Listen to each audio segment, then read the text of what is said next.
What are you up to now? This is 2:05. Oh my God. Greene didn't discover her brazen gutsiness, she says, till after 2011. Lesley Stahl of 60 Minutes sat down with loony Marjorie Taylor Greene for a wide-ranging interview with very little pushback, essentially laundering Greene's reputation throughout this 13-minute interview, this 13-minute segment. So I have 6 clips to show you here, and it's terrible. So Lesley Stahl, and it's not just her, it's got to be 60 Minutes and the staff, the producers who did or didn't prep her properly. But this is just a perfect example of what not to do when you're a journalist interviewing somebody who is completely ridiculous. So I have, as I said, 6 clips here. But first I want to show you just how they frame this discussion on Twitter before sharing the interview on TV. From 60 Minutes here, Georgia Republican Representative Marjorie Taylor Greene, nicknamed MTG, isn't afraid to share her opinions, no matter how intense and in-your-face they are. She sits down with Lesley Stahl this Sunday. So being a bigot, being anti-Semitic, being Islamophobic, being a complete loon is just being intense and in your face. This alone is laundering Greene's reputation. But now we get to the interview. Here is the first clip. This is near the beginning. This is how they frame this discussion. We looked up some words that have been said about you. Okay. Crazy, Q clown, Looney Tune, unhinged, moron. Pretty ugly stuff. Looks like the average troll in my Twitter feed, so I don't really care. You're used to it. So I don't let name calling bother me or offend me. I just don't. Already, we're off to a great start here. Bringing up these adjectives of Marjorie Taylor Greene and framing it as ugly stuff as opposed to accurate descriptions based on what Greene has actually said and done. So already treating Greene as the victim here. Oh, she's exposed to all this ugly stuff, as opposed to, no, these are descriptive words to accurately convey who Greene is. And then even goes on to say, oh, you're used to it, as in, oh, this happened, it's so bad this happens to you. You're so used to all these hateful words being thrown at you. Like, this is the beginning of the interview. This is how they're framing it. Greene as the victim. Let's get to the next clip here, where this is around a discussion about the debt ceiling. And Greene says that she wants to cut spending. Cut spending. Both sides. Both sides need to cut spending. Where you want to cut it? COVID bailout money and a lot of green energy spending. But are you willing to let us go into default? No, I've always said I wouldn't do that. Okay, again, terrible job from Lesley Stahl here. There's an obvious point that should have been brought up. I'm going to show you right now. So Taylor Greene wants to cut spending, COVID bailout money, and green spending. So first on COVID bailout money, how was this not prepped? Congresswoman Marjorie Taylor Greene had a $183,504 in PPP loans forgiven. You must have known that at some point in this discussion, Greene would talk about, oh, all the out of control spending. You didn't have this ready? This is like the easy stuff. You could have also, of course, mentioned all the benefits of investing into society during COVID, how it investing into children, investing into families ensured that kids stayed out of poverty and were able to eat food and survive. That alone, not to mention every other benefit of people being able to, stay afloat.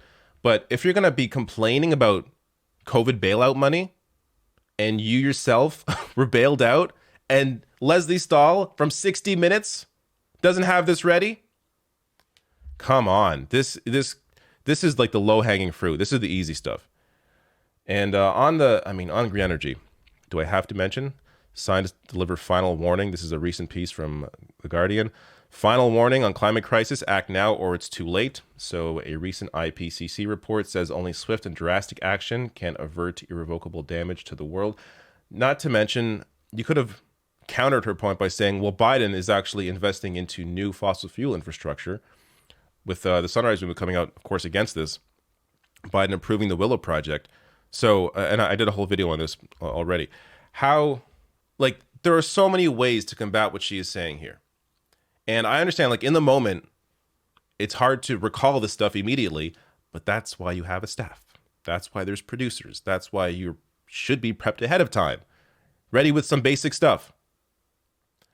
But Lesley Stahl just sits there. And here's another example of that. So here, Lesley Stahl brings up one of Greene's more insane and hate-filled views, and Stahl has absolutely no retort for the obvious load of crap coming from Greene. And note here, I bleeped out a naughty word because YouTube's algorithm cannot discern between what is a criticism and what is an endorsement, but you'll know what's going on here. And things she says that are over the top, like, The Democrats are a party of pedophiles. I would definitely say so. They support grooming children. They are not pedophiles. Why would you say that? Democrats support, even Joe Biden, the president himself, supports children being sexualized and having transgender surgeries. Sexualizing children is what pedophiles do to children.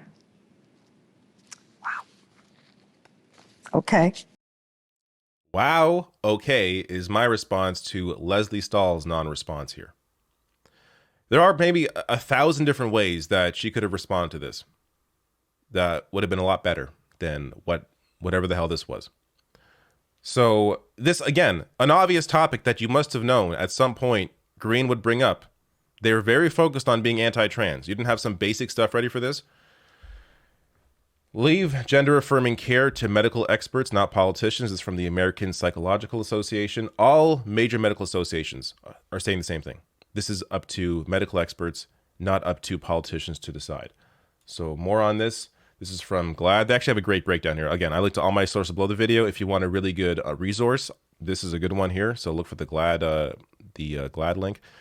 But they write here, transition-related healthcare for transgender people and youth is supported by every major medical association and leading health authority. Efforts to ban and criminalize this care are not based in medical or scientific expertise and frequently spread misinformation about what the care is. So care for minors, Greene's so worried about this. Greene for minors includes social transition for youth who have yet to go through puberty, including using correct pronouns, names, and titles, as well as allowing authentic gender expression. Puberty blockers can be prescribed as a child reaches puberty to pause unwanted physical effects of a puberty incongruent with one's gender identity. Research shows access to puberty blockers during adolescence is associated with a significant decrease in suicidal ideation. Doctors have used these medications safely for decades for cisgender children as well who experience precocious puberty. So these have already been used for decades. And by the way, were already being used for trans children as well before the GOP made this huge deal out of it as a new culture war issue, as opposed to, dealing with anything that actually matters in terms of people's lives. Not saying that this doesn't, but in terms of what the GOP focuses on. Of course, there's no actual anything being offered when it comes to people who are struggling to survive.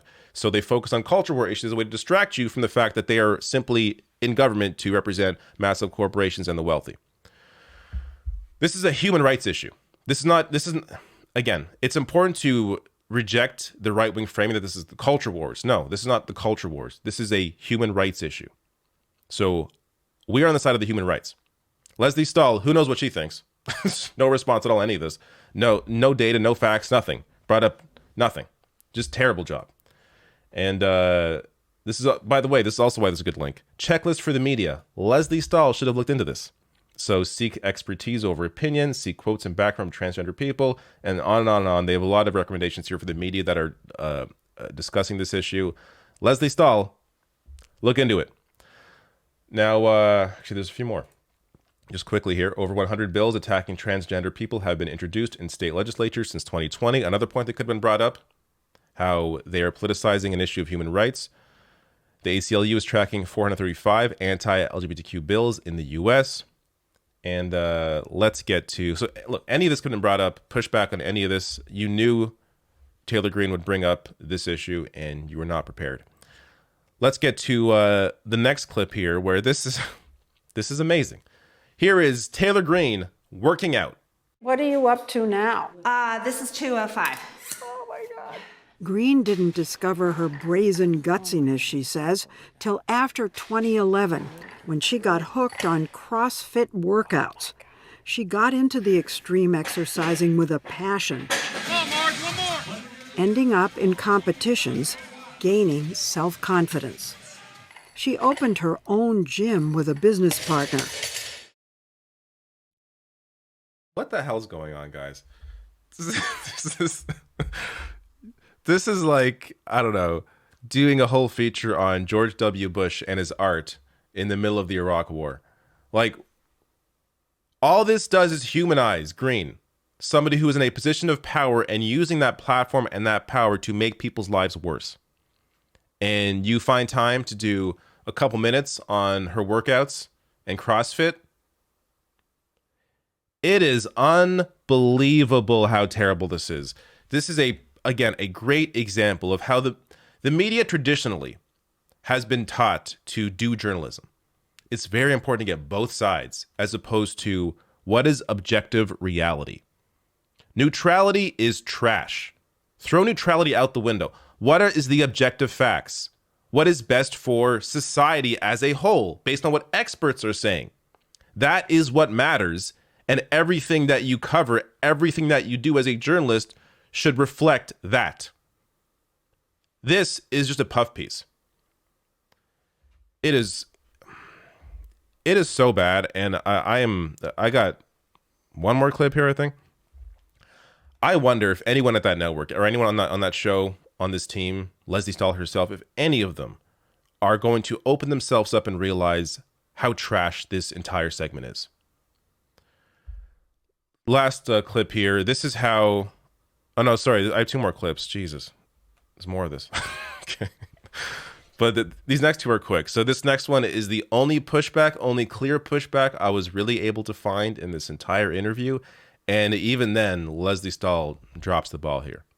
Here are some of the things you've said, that America should have a Christian government. The Constitution, the very First Amendment, prohibits having a religion in the government. Yet the founding fathers quoted the Bible constantly and were driven by their faith. Yet they made sure to separate church and state. That's the only example of a kind of pushback I was able to find. And Lesley Stahl goes on to mention more insane positions that Greene has taken and has no pushback for any of those. But like, there are so many other ways you could have pushed back there instead of letting Greene have the last word. How about speak her language? Say, oh, so you want the U.S. to become Saudi Arabia? You want the U.S. to be run by religious fundamentalists? Like, that alone, see how she responds to that. There's 1,000 ways to work with this trash, because we're talking about somebody who is a complete loon and has a long history of believing insane conspiracies, has a history of saying very hateful, bigoted trash. There is so much to work with in terms of somebody who you as a journalist should be able to interview in a combative way, knowing who you're talking to. Yet instead, Lesley Stahl allows Greene just to spew her trash and let it go. And the perfect example, or another perfect example, is how they end this entire segment. Check this out. The question for her and the country is, can she expand her brash MTG brand beyond the right-wing populist base? Yes. Really? The question for the country is, can Greene expand her base? That's the question? I think the real question is, why the hell are you laundering her reputation on 60 Minutes? This is politics through the lens of etiquette and decorum. Her being brash, her outspokenness, this is not the problem. This is not the issue. It's what is the substance of what she is saying. How is she using her platform to spread absolute trash and make the lives of people worse? That is what this whole interview should have been about.